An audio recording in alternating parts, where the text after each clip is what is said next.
Let's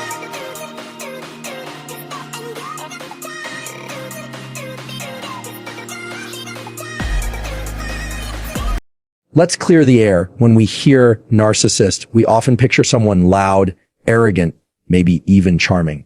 But when you're married to one, it's a whole different reality. It's not just about ego. It's about emotional erosion, slow, silent, and strategic. If you've ever felt like you're walking on eggshells in your own home, this talk is for you. Let's break down how narcissistic husbands really treat their wives, not in theory, but in truth. Let's talk about what emotional manipulations really looks like when it's dressed up as love. Because here's the thing, narcissistic husbands don't usually walk into your life looking like villains.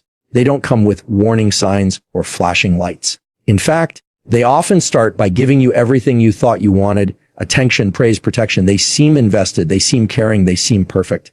But the key word there, seem. In the beginning, it's intense. They love bomb you, constant text, big gestures, compliments that feel like they see right into your soul. You feel chosen, seen, maybe even rescued. And naturally, you open up, you invest, you believe this is the real deal, because who wouldn't want to be loved like that? But what's actually happening is a setup. That early intensity isn't rooted in genuine connection. It's performance. It's bait. Because once you're in, once you start depending on that emotional high, that's when things shift. Suddenly that love starts to feel different. You notice it's not as freely given. You have to work for it now. You have to say the right thing, act the right way, be the version of yourself that pleases him.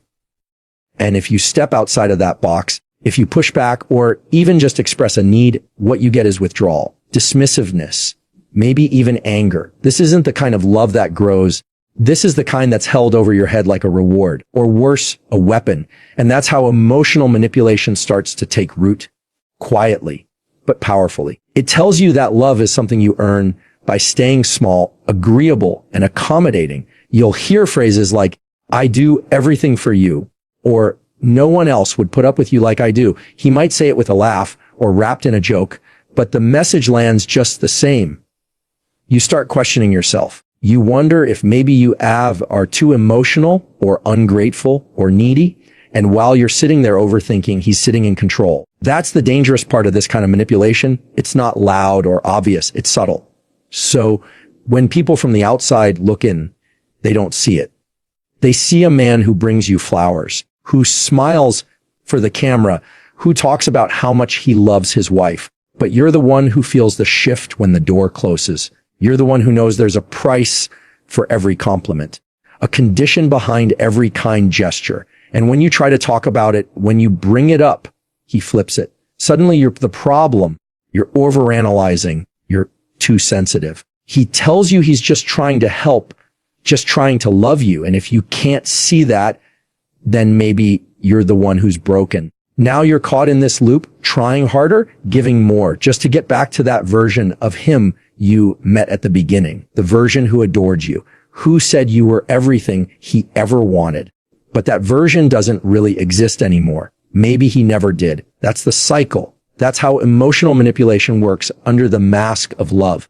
It's not about connection. It's about control. And the longer you're in it, the harder it is to see it for what it is. Because you're not just dealing with cruelty. You're dealing with confusion. You're grieving a relationship that never quite existed the way you thought it did. And that grief is real. That hope you held on to, that maybe if you just communicated better or loved harder or were a little less reactive, maybe then he'd go back to who he used to be. That's what keeps you stuck. That's what keeps you silent. But let me tell you something. Clearly, love does not require shrinking. It does not demand silence. Real love shows up consistently. It doesn't keep you guessing. It doesn't turn your heart into a negotiation. So if you're in a relationship where affection feels like a prize you have to win back every day, know that what you're experiencing isn't love. It's emotional manipulation. And manipulation wrapped in "I love you" is still manipulation. Gaslighting doesn't always start with shouting. It often starts with a soft tone and a twisted sentence. Something like, "That's not what happened," or "You're remembering it wrong, Bess." And at first you might second guess yourself just a little. You might think, maybe I did misunderstand, maybe I did overact. But the thing is, This doesn't happen once or twice. It happens over and over until you begin to trust his version of reality more than your own. That's the power of gaslighting. It doesn't just confuse you. It conditions you. You stop bringing things up. You stop challenging what doesn't sit right. Because every time you do, you're met with denial, deflection, or mockery. You're told you're too sensitive, too dramatic, too emotional. So eventually, to survive the relationship, you learn to silence yourself. You trade your voice for temporary peace. And here's where it gets even trickier. He won't always be overt about it. Narcissistic husbands often wear a calm, collected mask while they do it. So when he says, you always make a big deal out of nothing, it sounds like he's trying to help. When he says, you're misinterpreting what I meant, it sounds like a clarification. But every time he says those things, he's shifting the focus off his behavior and onto your reaction. Now, instead of discussing what he said or did, you're defending how you felt about it. You're stuck in the weeds of, was I too harsh? Did I imagine it? Should I have just let it go? And by the time you're finished analyzing your own emotions, the original issue is buried. That's not resolution. That's a psychological manipulation. What makes this so damaging is how invisible it can be from the outside. Other people might think he's charming, reasonable, maybe even emotionally intelligent. They don't see the emotional landmines you're walking through at home. They don't hear the tone he uses behind closed doors or how he says the exact right thing to make you feel crazy, but never anything so obvious that someone else could call him out on it. It's subtle and it's intentional. He'll rewrite history in real time. You'll recall a conversation clearly, words that stuck with you, moments that left you shaken, and he'll flat out deny it. Not just deny the meaning, but deny it ever happened. And when you insist, when you say, no, I remember exactly what you said, he'll accuse you of twisting things, of having a bad memory, or worse, he'll act like you're unstable for even bringing it up. That constant narrative flipping eats away at your confidence. You stop trusting your instincts. You rely on him to tell you what's true, what's real, what's right. And once that shift happens, you're no longer just emotionally vulnerable, you're dependent. And that's the goal. That's why gaslighting is such a common tool for narcissists. Because once you stop trusting yourself, they can shape the story however they want. They get to be the calm one, the rational one, the misunderstood one. And you're just too much. But let's be clear, being emotional isn't a weakness. Reacting to disrespect doesn't make you unstable. Having boundaries doesn't mean you're controlling. These are narratives narcissists use to flip the script and make you question your own worth. And when you try to explain this to someone else, maybe a friend, maybe a therapist, you might struggle to find the words, because gaslighting isn't always what was said. It's how it was said. It's the smirk, the sigh, the slow condescending tone that leaves you feeling small, even when the words themselves seem harmless on paper. You don't walk away from those interactions angry. You walk away confused. And confusion is the sign. That's the feeling gaslighting leaves behind. You won't always feel hurt immediately, but you will feel unsettled. You'll feel like you're losing your grip on something you were sure about. And that's by design. Because if he can keep you doubting, he can keep control. So when your reality starts to feel foggy, when you're always apologizing, but can't even remember what for, when your memory becomes a courtroom and he's always the one winning the case, don't ignore that. That's not a communication problem. That's gaslighting. And the most dangerous lies are the ones that make you doubt your own truth. Don't always notice isolation when it's happening in real time. That's what makes it so effective. It doesn't look like someone locking you in a room. It looks like concern. It sounds like, I just don't think she's good for you anymore, or your family doesn't really support us, do they? And because it starts off sounding like protection, you listen, you trust. At first, he might just raise small doubts. He'll say your best friend talks behind your back, or that she gives you bad advice. Maybe he says your parents are too involved, or that they don't respect your marriage. He'll deliver these comments with a soft tone, maybe even a caring one, like he's just trying to look out for you. And that's how it gets in. Because when someone says they love you, you naturally want to believe that what they're saying is for your good. But over time, the pattern becomes clear. The people who've been part of your support system, your sounding board, your safe space start to seem unsafe, unreliable, or unnecessary. And little by little, you start pulling away. You cancel plans. You stop calling. You don't share as much because now when you do, he questions it. He criticizes. He plants seeds of doubt. So you stop reaching out, not because you want to, but because it's just easier not to. Then you look up one day and realize you're alone. Isolation doesn't always feel like prison. Sometimes it feels like peace because there's less conflict, less tension. But that peace is manufactured. It's not real. It's the quiet that comes from suppression, not safety. Now, here's where it gets deeper. The fewer people you talk to, the fewer mirrors you have reflecting back a healthy version of yourself. And narcissistic husbands want that because when the outside voices are gone, their voice becomes the only one you hear, the only one shaping your sense of self, your worth, your reality. And once they have that control, they don't need to raise their voice to dominate. All they have to do is suggest, hint, correct, and you fall in line. Sometimes isolation looks like being criticized for venting to a friend. He'll say you're being disloyal or airing dirty laundry. But what he's really doing is cutting off your outlet because connection is a threat to control. If someone else can help you make sense of what's happening, you might start seeing it clearly. You might realize you're not the problem. And that's dangerous to someone who needs power to survive. You might hear things like, I'm all you need. Why would you go to them when you have me? I serve less. And on the surface, those sound like love. But when you look at the pattern, how your world has gotten smaller, how your circle has thinned out, it becomes clear that this isn't love.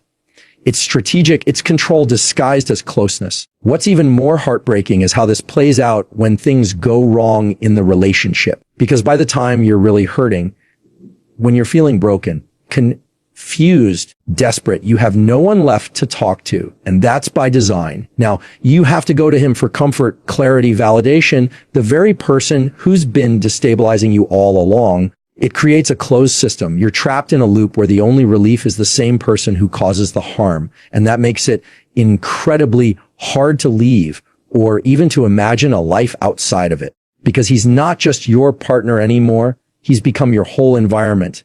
That kind of isolation doesn't happen overnight. It happens through repeated moments where you choose peace over confrontation, where you choose silence over conflict. And it makes sense. You're trying to preserve your relationship, protect your partner, keep things steady. But while you're doing that, your world keeps shrinking. And the cost is your support system, your clarity, your ability to see yourself without someone else's distortion over it. This is why isolation is one of the most dangerous tools a narcissistic husband uses. Because once you're alone, once you've been cut off from the people who love you most, it's easier for him to rewrite your story. And the lonelier you feel, the more likely you are to believe it. Control doesn't always come with chains. It can come with whispers. There's a moment in every toxic relationship where something goes wrong. And instinctively, you brace yourself, not because you did anything wrong, but because you know how it's going to play out. You already know where the blame is going to land. No matter what happened, no matter how clearly the facts line up, somehow, some way, it will all become your fault. And when you're married to a narcissist, that blame shift isn't just a habit. It's a system, a built-in reflex that protects their image at all costs. See, a narcissistic husband cannot tolerate being seen as wrong, not just because he disagrees with criticism, but because it threatens the entire foundation he's built. One where he's always the victim, always misunderstood, always justified. Admitting fault would mean facing himself. It would mean taking responsibility. And that doesn't fit the narrative he's spent years constructing. So when there's conflict, he doesn't address it. He redirects it. If you bring up something he did, something hurtful, unfair, manipulative, watch how quickly it flips. Suddenly the conversation isn't about your pain. It's about your tone, your timing, your attitude. You went to him hoping to be heard, maybe to find resolution, and you end up apologizing just to calm things down. Not because you believe you were wrong, but because it's the only way to stop the emotional spiral. That's how blame works in these relationships. It's not loud every time. Sometimes it's subtle. It's a raised eyebrow, a passive aggressive sigh, a well-timed silence that makes you question whether you were out of line. And even when you try to stand firm, even when you say, I'm not trying to fight, I just want to talk. He'll accuse you of starting drama, of ruining a good day, of being too emotional again. And here's the dangerous part. When you're on the receiving end of this long enough, you start internalizing it. You start to believe that maybe it really is your fault, that maybe you are too difficult, too reactive, too much. You begin walking on eggshells, second guessing every word before you say it, trying to prevent the next explosion by keeping everything calm. But that calm isn't peace. It's self-erasure, and no relationship should cost you. He might even take it a step further. If you get emotional, especially if you cry or shut down, he'll use it against you, call you unstable, immature, irrational, not because your emotions are actually out of control, but because your feelings disrupt the version of himself he wants to protect. He needs you to be wrong so he can stay right. That's not partnership. That's control. And when something truly serious happens, something that would require accountability, you'll notice how quickly he becomes the victim. Suddenly, he's stressed. He's overworked. He's been trying so hard and you just don't see it. He'll bring up his sacrifices, his struggles, his stress, anything to steer the attention away from what he did and back onto what you didn't do. So the cycle continues. You bring up a problem and it becomes your problem. You ask for clarity and it becomes criticism. You share your hurt and suddenly you're the one doing damage. That reversal is not accidental. It's practiced, polished, weaponized. Now, here's the part that's especially confusing. He doesn't always do this with anger. Sometimes he'll do it with sadness or with silence. He'll shut down emotionally and say, I just can't deal with this right now, and leave you standing in the aftermath. And because you care, because you want to fix it, you chase resolution. You take the blame just to restore the peace. But every time you do that, the pattern deepens. And he learns that if I avoid, if I deflect, she'll fold. She'll carry it. And you do. Over and over again. But carrying his blame doesn't make the relationship stronger.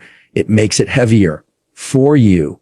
And there's only so long you can keep holding what was never yours to carry in the first place. Because when one person refuses to take responsibility, the other ends up holding the whole relationship alone. Intimacy in a healthy relationship is about connection. It's not just physical. It's emotional, verbal, even spiritual at times. It's the space where two people feel safe enough to show up fully and honestly. But when you're married to a narcissist, that space starts to feel more like a performance stage, and intimacy becomes something transactional, something earned, controlled, and withheld. A narcissistic husband doesn't just use affection to connect. He uses it to condition.